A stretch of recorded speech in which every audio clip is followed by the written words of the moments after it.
está cada vez mais claro que a água vai ser um problema no século XXI. Droughts are becoming more frequent and lasting longer.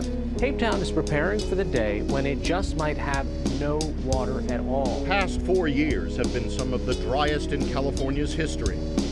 O atual modelo de desenvolvimento econômico, agravado pelas mudanças climáticas, cria um cenário de incertezas. If you think water is in short supply in California, you should see what's happening in China. This is what's left of the Yangtze River, which once fed Beijing. Tanto a sociedade civil como o mercado vem percebendo suas vulnerabilidades frente ao novo cenário. 20% or more of Mexico City residents can't even count on water flowing from their taps every day. São Paulo and 20 million people running low on water. Neste contexto, o Brasil recebe o 8º Fórum Mundial da Água, evento que reúne governos, empresas e sociedade civil para discutir a questão.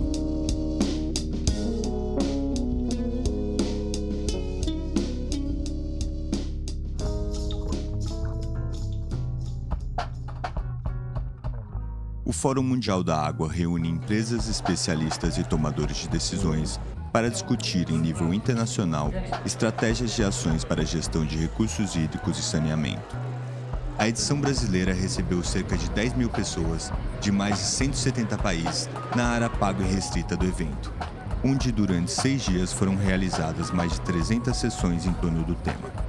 Idealizado pelo Conselho Mundial da Água, o evento foi realizado em parceria com a Agência Nacional das Águas e com a Agência Reguladora de Águas, Energia e Saneamento Básico do Distrito Federal. Realizado a cada 3 anos em um país diferente, essa foi a primeira edição realizada no Hemisfério Sul. E a próxima será em 2021, no Senegal. Discute-se aqui água como recurso natural e água como serviço público e saneamento, que é a consequência da água potável. And we discuss all issues on water, how to manage water, how to conserve water, how to make sure that every citizen in the world, including Brazil, have access to clean water. Esses encontros servem para discutir os temas, principalmente em países em desenvolvimento, como é o caso do Brasil, e pegar experiências de outros lugares. So the World Water Council has been working with the host government of Brazil around the World Water Forum to bring in stakeholders from across the world to discuss some key issues around financing, infrastructure, sustainable cities, climate change. The overarching theme is around sharing water. And so really the key that will come out of this is how can all of these different stakeholders come together to help to drive toward SDG, the Sustainable Development Goal 6, which is around water and sanitation. Ao mesmo tempo, também em Brasília, acontecia outro evento, o Fórum Alternativo Mundial da Água, o FAMA. A iniciativa considera o Fórum Mundial da Água ilegítimo e o acusa de incentivar a privatização das águas pelo mundo. O evento, muito menos organizado, em sua maioria autogestionado, contou com a participação de grande parte dos movimentos sociais mobilizados brasileiros e de grupos estrangeiros ligados à questão da água. Todos lá para ouvir e contar suas histórias de luta e demarcar sua diferença de opinião frente ao Fórum Mundial da Água.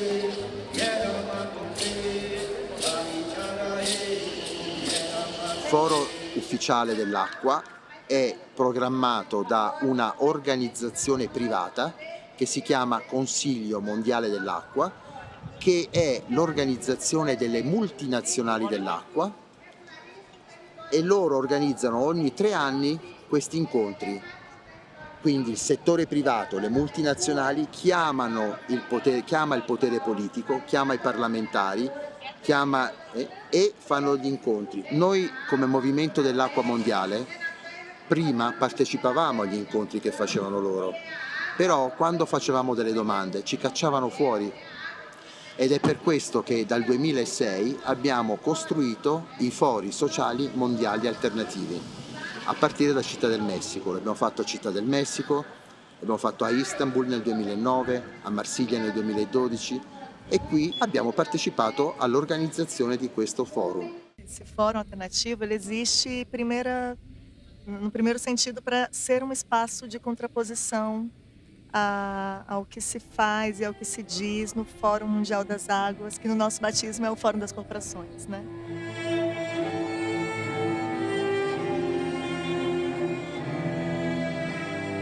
Tentar rotular o Fórum Mundial aqui no Brasil como um fórum da privatização, um fórum das corporações, e eu gosto muito, respeito essas definições, mas ela não corresponde ao que efetivamente acontece aqui nesse espaço. Consciente das críticas que o evento vinha sofrendo, a edição brasileira foi pensada com o objetivo de criar um espaço democrático e participativo. Com o slogan Compartilhando Água, o 8º Fórum Mundial da Água foi o maior da história do evento e o primeiro com área gratuita aberta ao público. 110 mil pessoas visitaram a Vila Cidadã e a feira durante os 6 dias de evento. Nessas áreas, era possível participar de debates, atividades interativas de educação ambiental, conhecer projetos inovadores relacionados à questão da água e visitar os estandes dos patrocinadores do evento. Então, pela primeira vez nos fóruns mundiais, que às vezes eram muito restritos, fórum muito técnico, esse fórum é um fórum completamente aberto à sociedade, tem a Vila Cidadã e são 70 mil pessoas até agora, é o 3º dia do fórum, que já estão participando por aqui. Nós estamos recebendo, em média, 15 mil pessoas por dia para discutir a água, com sessões temáticas, com debates, com festival de cinema, Museu do Amanhã, Green Nation. Há quem veja a água como um direito humano, há quem diga que a água tem que ser entregue às pessoas gratuitamente, há quem queira comprar e vender água, são perspectivas muito diferentes. Mas eu acho que é melhor trazer pessoas à volta da mesma mesa do que tê-las separadamente. Aqui é aquela lógica, de certa maneira as pessoas se encontrem, dialoguem, mas tem um caráter mais elitista. Não é o espaço que se gera para que as pessoas expressem sua indignação e seus questionamentos. Essa que é a verdade. Então, é um espaço onde a harmonia, entre aspas, não, de uma lógica mais burguesa, se consolida, porque as empresas têm uma lógica paternalista, têm uma lógica clientelista, elas acabam tendo uma visão em torno do lucro. Uma barragem de mineração se rompeu hoje à tarde na região central de Minas Gerais e cobriu de lama parte de um distrito da cidade de Mariana.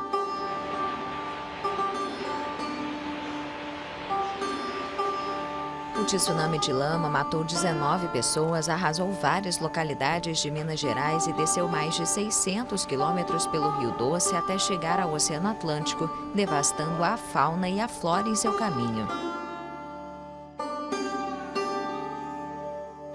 Estamos aqui para denunciar. O crime da Samarco não acabou. Ele continua, ele se multiplica. Milhares de famílias que recebem água tratada do Rio Doce e seus afluentes estão tendo muitos impactos. Nós, para beber água, nós temos que necessitar água da chuva, porque ela não tem esse grande valor que hoje é a água. Esse governo quer saber da produção de grande escala. Não está nem deixando pela vida desse povo que bebe água, que produz agricultura familiar, que pratica agricultura familiar. A quantidade excessiva de água retirada pelas grandes fazendas da região diminuiu o volume do rio arrojado, prejudicando moradores, ribeirinhos e pequenos agricultores de Correntina. Há 9 dias, um grupo invadiu e destruiu uma fazenda da empresa agrícola Igarashi.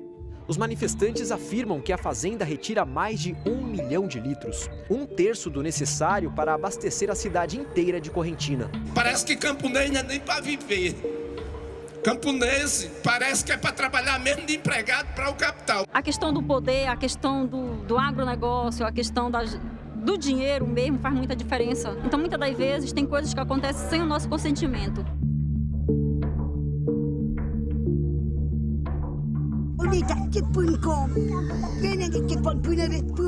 A maior obra de engenharia dos últimos 30 anos no Brasil. E a terceira maior hidrelétrica em construção no mundo. Entre junho de 2011 e dezembro do ano passado, já foram investidos mais de 30 bilhões de reais na hidrelétrica.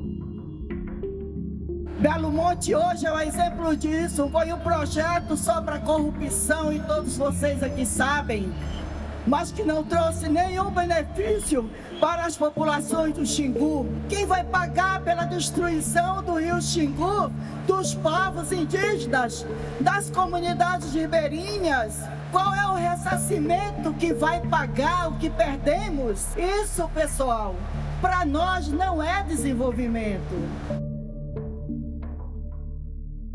Enquanto para as grandes corporações, para os governos, para as autoridades públicas, a água se apresenta como um bem econômico que pode ser privatizado, comercializado e utilizado para a produção de larga escala, essas comunidades têm outros olhares e outras convivências com as águas. As águas são fundamentais tanto para a reprodução material das comunidades, dos seres humanos, mas também para a sua existência espiritual, ancestral, religiosa.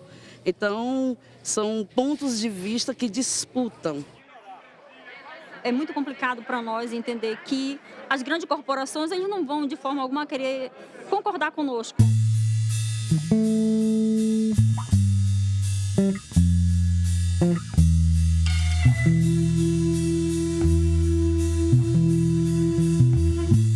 As denúncias expostas no Fórum Alternativo revelam um conflito entre dois mundos. De um lado, um mundo rural, de comunidades que têm na terra e nas águas a base de sua existência material e sofrem na pele os reflexos de um modelo de desenvolvimento baseado na exploração dos recursos naturais.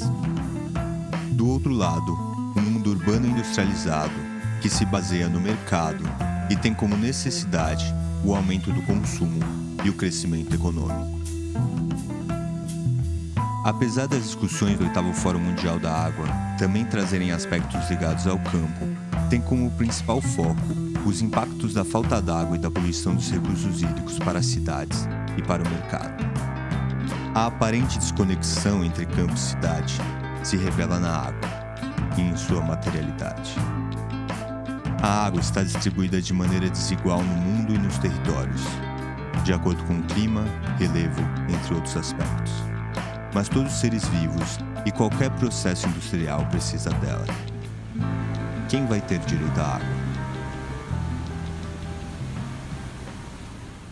Achieving universal access to both water and sanitation services will cost an average of around 114 billion per year worldwide in terms of capital costs for new infrastructure. We need to find business models to increase the investment in sanitation and water treatment. And that business model has to bring some profits to the investors. If people around the world, and particularly in the slums, are willing to pay $20 per month for a mobile phone or more than $50 for a satellite TV, if they are willing to pay more than $10 per month for bottled water, there is room to revisit tariffs and make necessary arrangements for the public and the private sector to intervene. That is, of course, taking into account that there always be the need to subsidize to the poorest and the disadvantaged. A água e o saneamento foram reconhecidos como direitos humanos. O reconhecimento destes direitos não quer dizer que o setor privado não possa participar. A sua roupa foi comprada numa loja. Não sei onde é que vai comer hoje à noite, ou é no restaurante, ou é em casa, comprou comida no supermercado. Pagou ou não pagou? E muito provavelmente foram empresas privadas que estiveram envolvidas na produção da sua roupa e na produção da sua comida ou na venda, comercialização desses produtos. E alcuni beni fondamentali della vita non possono essere regolati dai prezzi del mercato. L'acqua, l'aria, la terra, le cose, la scuola, l'educazione, cioè 4-5 cose che non possono essere messe nel mercato, perché chi controlla l'acqua controlla anche te, perché lui, tu, io siamo fatti di acqua, non è un'idea. Não, é uma coisa concreta, nós somos fatti de água. À partida, do ponto de vista de direitos humanos, o envolvimento do setor privado não deve ser um problema. Não é um problema. Contudo, pode ser um problema. E então o que é necessário? É necessário que os Estados, que os governos tenham um setor, vamos falar agora da água e do saneamento, muito bem regulados, tenham um regulador independente que garanta que os preços são acessíveis financeiramente para todos, que ninguém é excluído do acesso à água só porque não tem dinheiro para pagar a conta. Estão-me a fazer entender? Agora, o que está se falando não é privatizar a água. O que está se falando é privatizar alguns dos serviços de abastecimento. Assim como é o serviço de transporte, assim como é o serviço de energia. Agora, essa água não vai chegar de graça. As pessoas necessitadas não podem arcar com essa conta, mas ela tem que reconhecer o valor dela.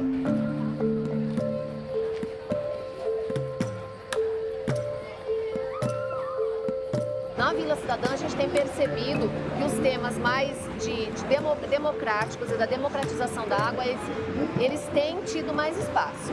Nesse espaço oficial, eu percebo que esses temas eles não estão tendo espaço. As discussões elas giram em torno dessa questão de água como poder, como mercadoria, e a questão do agronegócio, que é muito forte. Mas se a gente faz uma leitura mais crítica, eu vejo que tem muitas coisas que acontecem na Vila Cidadã e que estão reforçando esse modelo de privatização da água, esse modelo de água na garrafinha, água no copinho. Loro fanno i loro incontri lì, nessuno sa niente, e poi cosa succede? Che però nelle politiche di ogni governo vengono fuori proprio le politiche di privatizzazione e di commercializzazione dell'acqua che hanno deciso in questi incontri. In the introductory remarks, I mentioned that the World Water Council has been doing a piece of work on this subject of financing for urban sanitation. And I just want to tell you very briefly what it is that the World Water Council has been doing. First of all, what we've done is we've looked ahead to the year 2030, the SDG target year, to say how could urban sanitation work for everybody in the world by the year 2030. So what are the decisions that have to be taken now in order to enable that to happen? And those are mostly decisions that need to be made by politicians, by national ministers, also by local politicians, by regulators, and by municipal leaders. So we've got a lot of messages there aimed at politicians and other decision makers, and all of that is in this document which was being handed out to you. Nossa atenção volta-se com muita naturalidade para o saneamento, em que tanto ainda resta por fazer. Nós estamos ultimando o projeto de lei com vistas a modernizar nosso marco regulatório em saneamento e incentivar novos investimentos. O que nos move, naturalmente, é a busca da universalização desse serviço básico.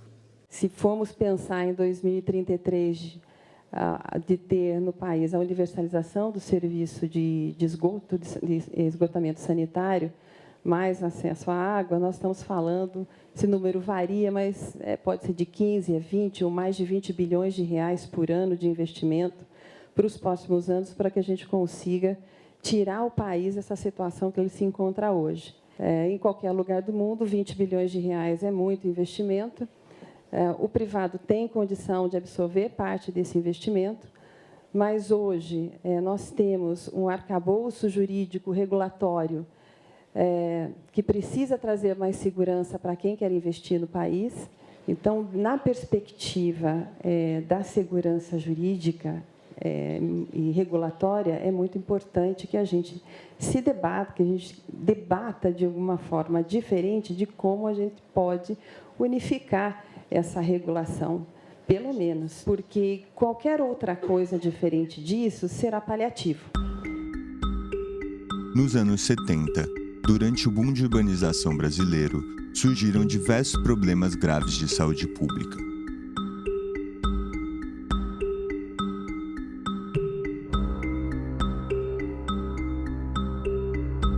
Nesse momento, o governo militar criou o Plano Nacional de Saneamento, Planasa, e vinculou a obtenção de empréstimos à criação de empresas estaduais de saneamento. O Planasa permitiu um grande avanço das redes de abastecimento de água, mas deixou a desejar quanto à coleta e tratamento de esgoto.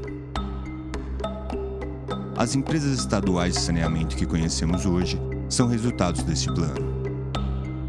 Neste meio tempo, algumas abriram seu capital. Outras continuam a operar de maneira inteiramente estatal, mas ainda têm como clientes cativos a maioria da população do país. Um dos projetos do governo de Michel Temer é o processo de desestatização das empresas estaduais de saneamento, através do Programa de Parcerias de Investimentos do BNDES. A entrada dos estados no programa foi utilizada como moeda de troca na negociação da dívida dos estados com a União. O ministro da Fazenda, Henrique Meirelles, já disse que não tem plano B para a renegociação do Rio de Janeiro. Ou vende a SEDAI ou não tem acordo. O governador do Rio de Janeiro, um dos estados mais endividados, faz peregrinação pelo Senado para que a matéria seja aprovada. Agora é eu conversar, bater na porta aí de cada gabinete de senador e pedir voto.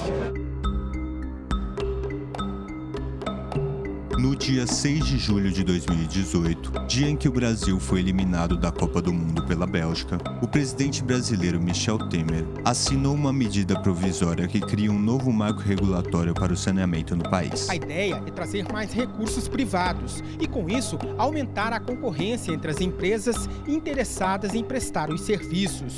Outra novidade da medida provisória é que a Agência Nacional de Águas, a ANA, passa a ser o órgão fiscalizador do saneamento básico em todo o país. A agência reguladora do saneamento para cidades e estados que desejarem receber serviços ou recursos de ordem federal. A medida abre caminho para que as companhias privadas ampliem sua fatia do mercado, que atualmente atende apenas 6% dos municípios brasileiros.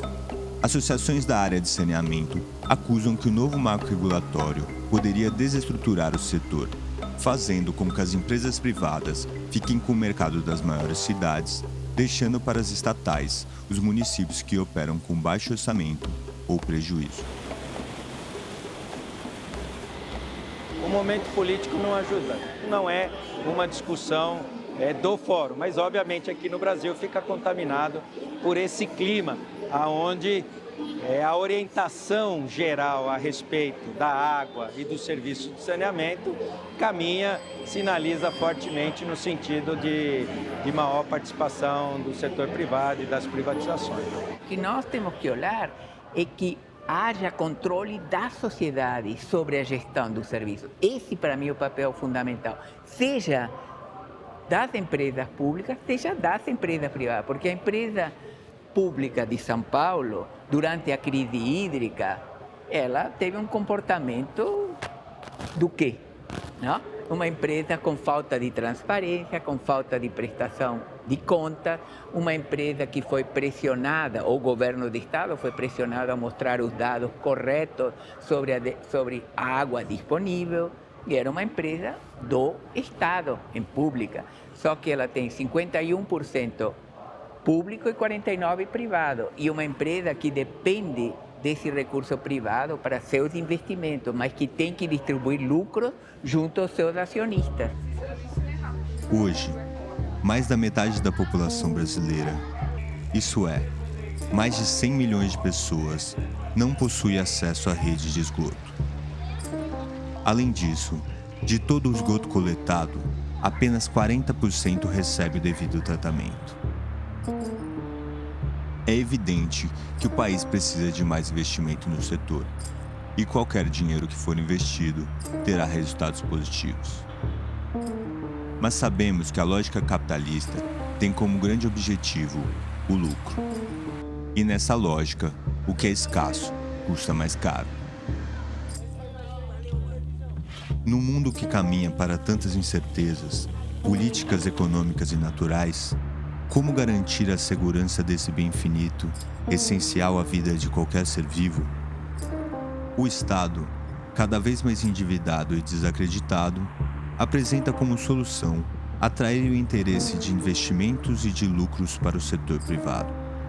No Brasil e em diversos outros países onde o Estado não cumpre a função de defender o interesse público, até que ponto é seguro terceirizar a administração da água?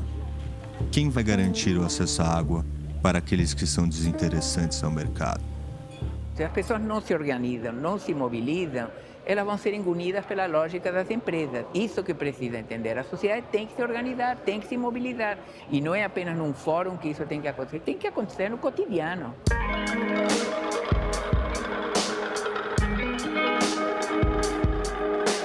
O mais importante é que nós não podemos tirar da agenda a questão da essencialidade da água, a questão do multiuso, da multidimensionalidade da água e a compreensão de que nós precisamos água para ter paz e fazer a paz através até da água, porque os conflitos na escassez são historicamente existentes.